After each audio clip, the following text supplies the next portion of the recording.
Craft buddy, grab some wood and your safety goggles because we're headed outside for some new whiskey wood builds. I am so excited to be back building after what felt like kind of a long hiatus between my pregnancy, having a baby, crazy life stuff, and then the overall icky weather here in Illinois. So we are heading outside. We are going to get building, and I promise you, anybody can make these. I'm going to show you how you can do it too. A huge thank you to Craftsy for sponsoring today's video and helping me help you get building. Let's go.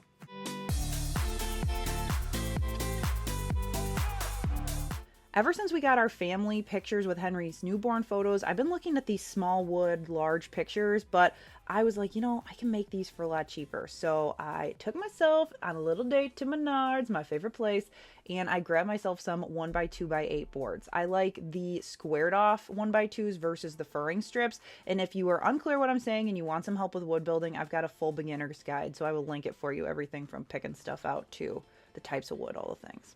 So once you have your 1x2 board, you are going to adjust your saw, or you can use a miter box for this too, and you're going to cut a 45-degree cut instead of a straight 90-degree cut. Usually there is a little knob. Mine just twists in the front. I adjust it to 45 degrees, and I'm going to measure the size that I want. I am going to do 25 inches by 17 inches, but you can customize this to literally whatever your preferred size is. So the first thing I'm doing is measuring 25 inches from the edge, and I am going to cut 25 inches. Now, you want to make sure that the long point is going to be 25 inches because you're measuring from the outside. Then we are going to go long point to long point, 25 or 17 inches, whichever one you're cutting. So we're going to flip it over and get that other edge, and we are going to trim that at a 45-degree angle. Then we're going to go through and cut the rest. We're going to need 2 pieces at 17 inches and 2 pieces at 25 inches, or adjust for your measurement. As you see, these aren't going to line up. So what you're going to want to do is flip it over and put your mark on this side. So then that way it's lined up with where you're going to cut. After you have your 4 pieces cut, I like to lay them out, make sure everything fits together. Then we're going to give it a good sand and stain it. I'm using the color Aged Barrel so it matches the furniture I built for our living room where these are going to go, but you can do whatever you want there. And then you're going to let them dry completely, and then we're going to assemble. This is the best process that I have found for making wood frames. You're going to add wood glue on either end and then use some painter's tape to hold it together. And while that painter's tape is holding it, then we're going to go back through with some staples. I am using 1/2-inch staples and my DeWalt staple gun. I love this thing. We've had it for years. And I'm making sure to line up and staple over both pieces. There's a line on the staple gun. You want to make sure you line that up. And I'm doing 3 to 4 per corner. Something else to keep in mind is these staples are going on the back of your frame, so you're not going to see them. If you want knots to show or not show, make sure that whatever you want to show is facing down when you're stapling. And then the craft buddies know my favorite place to get poster prints is Walgreens. CVS offers it too if you're not by a Walgreens. You're going to go to their website and you're going to select photo at the top. What I like to do is go down to deals, so then that way it will tell me what's on sale. Don't buy these full price, grab them on sale. I just go to posters and order what I want. These are 20 by 30 size, and once I had them, I used some double stick tape to hook them to some foam board I got at Dollar Tree just so they would stay in place while I trimmed them. I'm going to put my frame on top, trace with a pen just because my frame is smaller than what I ordered, and I'm going to use my Ryobi hobby knife to cut everything out. Then, once it's cut out, it's as easy as taking some staples. I do 2 on the short side, 3 on the long side, staple it down, add a little bit of hardware with a hammer, and these are good to go.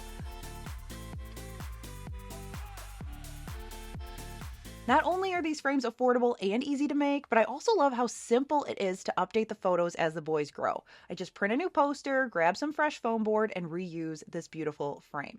Now, what isn't as simple is finding time to schedule a professional session to update those photos, so I decided to turn to Craftsy, who is sponsoring today's video, to learn how to take high-quality photos at home myself whenever I want. Now, you guys know I'm a huge fan of Craftsy, and you can try it out and see what all the hype is about for less than $2 for a whole year. More on that in a second, or you can scan this QR code to get started.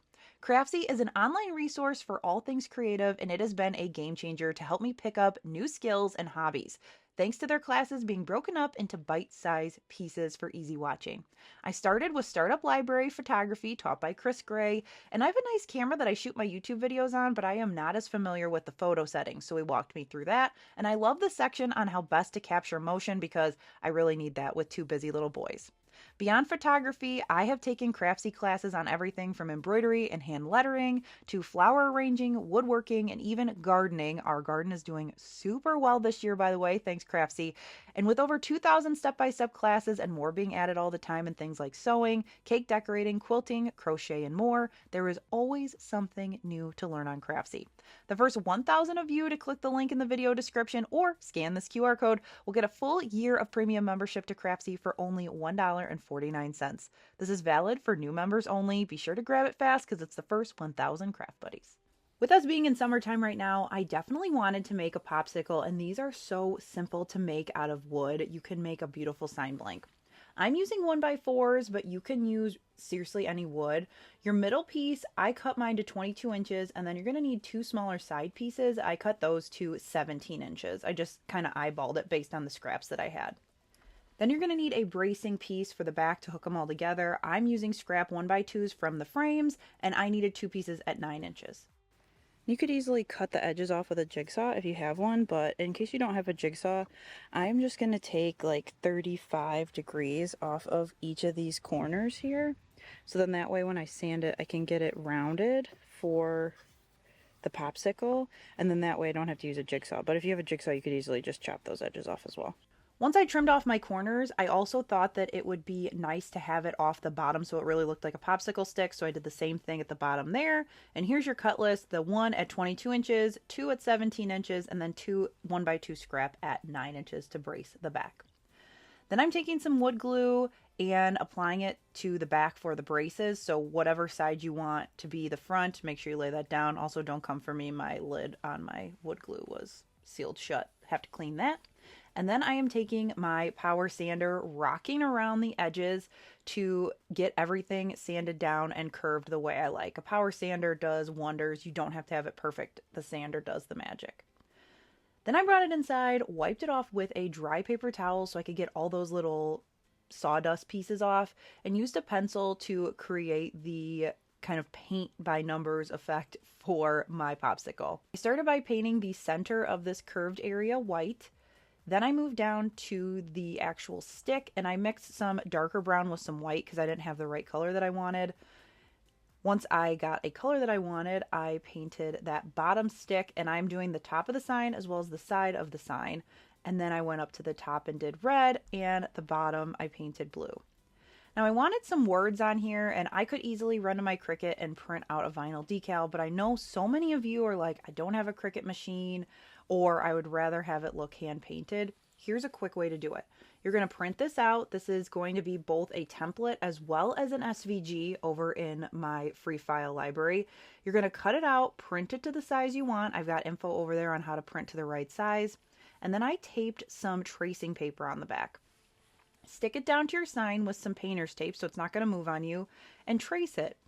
Then I went through with a paint marker, traced it again, and I really like how it turned out. Then I used some more paint markers to add some whimsy around the outside using dots and dashes, and I also flicked on some white paint to give those little dots because the red and white were not looking as whimsy as I wanted.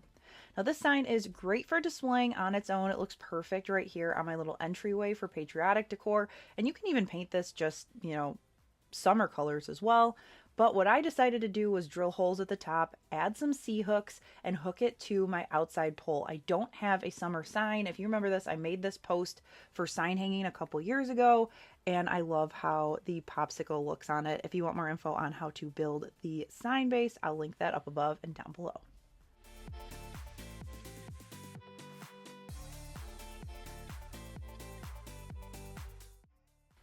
As I'm out in my garage making all these wood projects, I saw my overwhelming pile of spray paint cans. Some were on the floor, some were missing lids, and I thought, we're going to tackle this.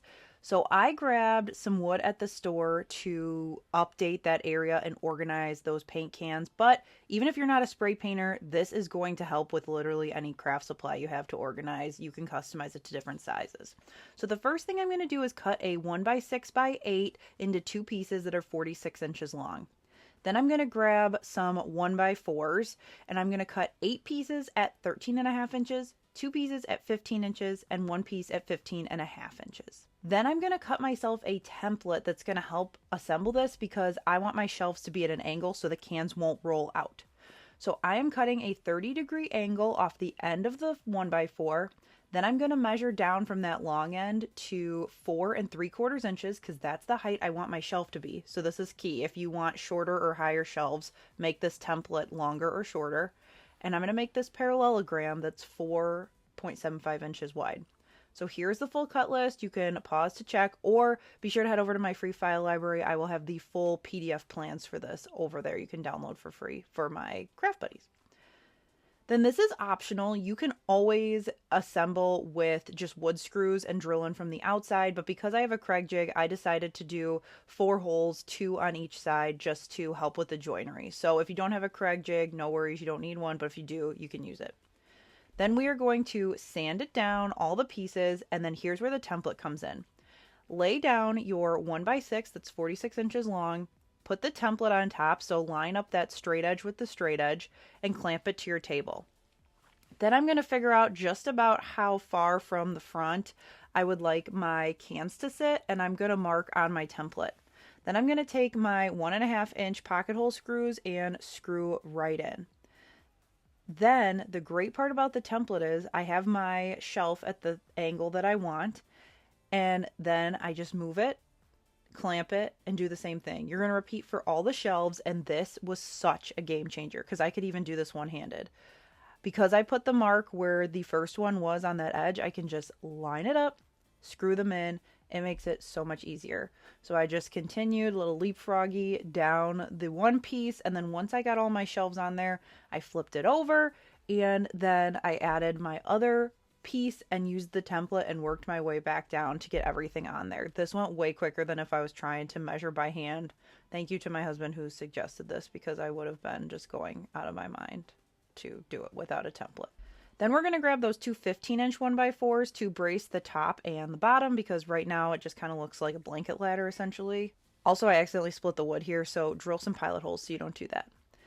Then you are going to want your 15.5-inch board, and depending on your boards, you may have to adjust after you assemble, but you want a board that goes straight across the back. Again, pocket hole those because I split it, and that's going to help you hang it later on. I decided to stain mine, but you could leave it as is. I just wanted it to match the brown walls in our garage. And then I used my power driver and some 3-inch construction screws to put this right into a stud right where the paint cans were, but now I'll be able to see them on the wall.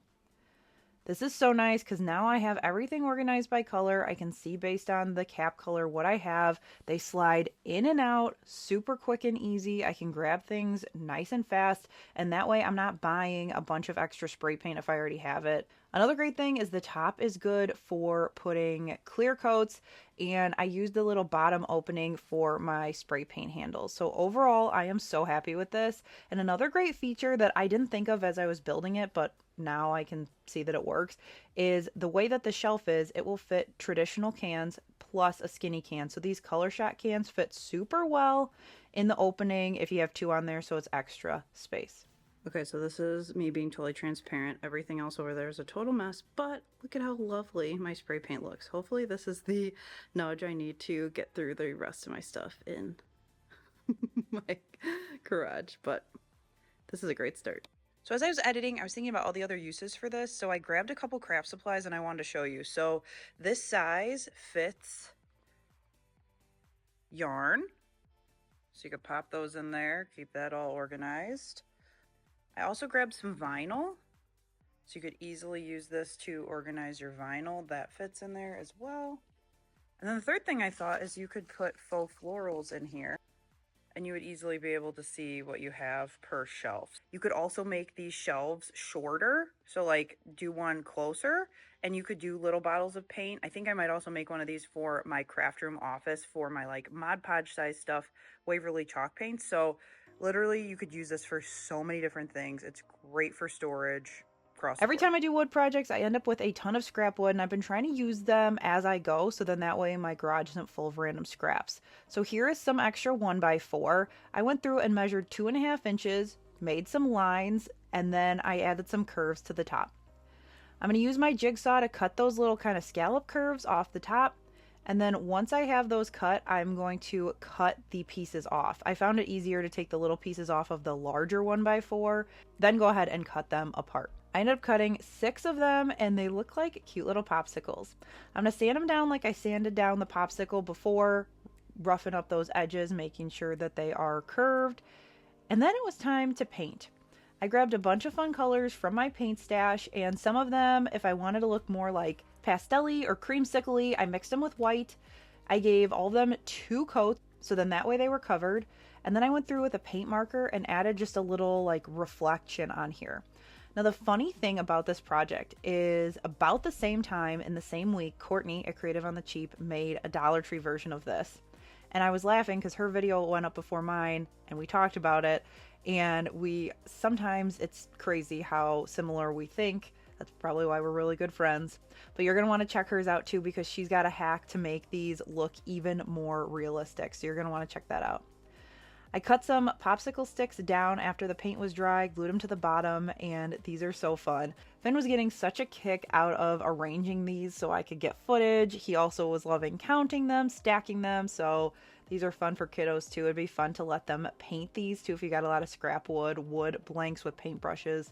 Keep those kids entertained for hours. Now, if you're not a popsicle person, but you want another summer idea, try this. I set my saw to 20 degrees and I cut some triangles. If this looks familiar from my fall video, it is just how I made my candy corns. But instead, I decided to make some watermelons. So on top of the triangles, I also cut some scrap to look. This is just a jigsaw cutout. It's not perfect, but I was able to kind of make it look like watermelon was getting bit out of. So I did the green. I mixed red with some white to get a little pinkier color. You could go full red if you want, totally up to you. And then once those were all painted, I used a green Posca paint pen just to separate the 2 colors. You could also put white there as well. And then I grabbed an additional paint marker in black to add the seeds. These are really fun to do. I actually had a Craftsy class on in the background while I was doing this as well, which was fun. And it's just a fun way to use up those scrap wood pieces. These would also be really cute if you made a bunch of these and just put them in a bowl in the center of your kitchen table or an island. Super fun. And I love watermelon, so does Finn, so it's fun to decorate with it. Now I'm going to throw it way back, you guys. Let me know in the comments if you were a craft buddy when I made this. This was years ago. This is a toy box that we made, and it ended up also doubling as our coffee table in our old house. Well, I have 2 sons now, and my second son, Henry, has a ton of toys that need to be stored. So I went back to the trusty Anna White plan. I will link it down below for you so you can check it out. You can get all of the cut information, and then I will just help you through this process because you definitely want to check out that website. Her plans are amazing. I've made so many of them over the years. And as we're cutting, here's a couple friendly reminders to keep you safe. Make sure you're using closed-toed shoes and you're on a solid ground. Make sure you're keeping your fingers back from the blade as much as you can. This is a great spot, but you want to make sure you're back so there are no issues. You want to make sure that you measure a couple times to make sure that it's where you want it before you cut the wood.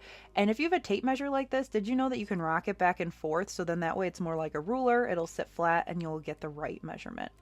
Here it is in practice. You want to make sure you've got a good stance and keep your hands back. Those are the 2 big things. I want to keep my craft buddies safe. Now here's everything I cut. It looks like a lot, but I promise you it's all straight cuts. And if you are a beginner, you definitely can do this. There are no pocket holes, nothing crazy, just straight cuts, and you'll be so proud of yourself when you get this done. Now we stained everything in the color Early American, and I also recruited my husband. He was such a sweetheart, helped me stain everything so I wasn't outside until super late. You can also paint some pieces, do a 2-tone look like we did for Finn, so you can really customize this. Now for assembly, we're going to start by assembling the legs. So you're going to have small 1x2s and 1x3s. You're going to put one 1x2 and 1x3 together with some wood glue and 1 1/4 inch brad nails. That is going to make one of your legs. So you're going to repeat that 4 times, and then we are going to start on the side. So you're going to lay those legs down with the 1x3s on the ground and add 4 of your longer 1x4s. These are 33 inches. Put some wood glue in the slats, and this is really nice because it's kind of like you just slide it in there. It makes it really easy to line everything up, and if you need extra pressure, get a buddy and have them push the sides in, so then that way that 1x2 will catch and you know that everything's on there correctly.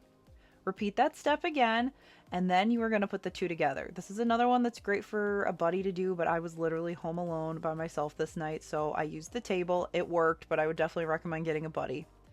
Now here's something I'd recommend, and I thought about it after I did that first one that looked really sketchy. Put all 4 of the pieces in there with the wood glue and then nail it, because it's going to help those walls stay up, because they're not heavy, but they're definitely not secured. So go through, I put 3 to 4 nails per board, and then you can flip it over and do the same thing on the other side. And as you can see, it is coming together.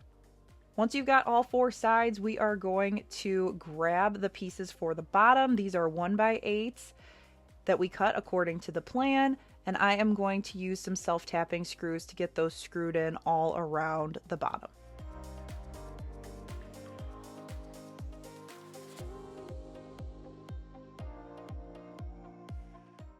Once the bottom's on, we're going to flip it back over, and we're going to add some wood glue to the back section and add our 1x2. So there's one more 1x2 in the plans. It's going to be longer. We're going to add that to the back. Once that is glued on, you are going to nail it down, and then you are going to add your project panel, which you can get at any hardware store according to the plans, and we're going to attach that with 3-inch hinges. Now I thought I was being smart, and I got 3.5-inch hinges thinking it was going to be wider on there. No, it actually made it so they didn't fit. So you definitely want 3-inch hinges. Don't make the mistake I did. Once the hinges are on, you are done with your box. Something else that's nice to have is some of this hardware. So this is fins that we made years ago, but this little arm will keep it open in a essentially 90 degrees. It's a little less than 90. And then you can shut it, but then that way it's nice. You can also do soft close, which that's what I'm going to do for Henry's. And then we added some felt tips here, so as this is shutting, it's nice. But this thing, we've used it for years. It's held up so nicely, and it's great for so many different uses. Something else I highly recommend is making sure that you seal it, especially if it's being used a lot, whether that be as a coffee table, as a toy box, as a blanket storage, whatever this is going to be, make sure that you seal it. I like Varathane's triple thick, and I will be doing that. I don't have footage of it because I have not done it yet, and that is because we are getting a heat wave here in Illinois, and I don't want the wood to warp. So if you're in a hot area, Texas, southern states, anywhere else that it's going to be super hot, don't try to do the wood or the staining or the sealing when it's super hot, because the weather will kind of make everything go wonky. So just word to the wise there. I am so excited to get this done for Henry so that he can put his toys in there, and so many different ways that you can use this, especially if you don't have kiddos for toys. I think this is great for like a blanket chest. But here's another idea. I made a couple years ago a smaller version. I just swapped out the large ones in the front for a little bit smaller. I stenciled it for my dad, and then you can put a tub inside, a metal tub, and have it be a cooler, or they use it out by their pool for pool towels. So tons of options. I love this plan. I've built it multiple times, different ways. Definitely a big fan. So be sure to let me know down below if you plan to build this. You definitely can. I want to hear about all of your wins. Let me know down below if you have ever been inspired to build something via wood from me. I would love to hear from you.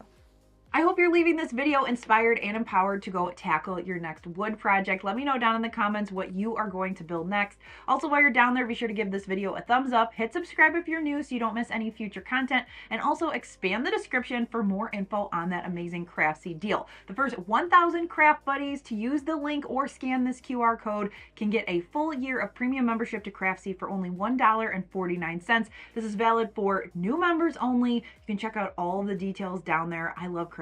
I keep finding just more and more new things there to learn, and it's just awesome. It's been great self-care. Thanks so much for watching. Again, hit subscribe down below. We are inching closer to 300,000. I am so excited to reach that milestone with you guys and build our crafting community. So if you know somebody that would be interested in this video, be sure to share it with them and have them join the Craft Buddies.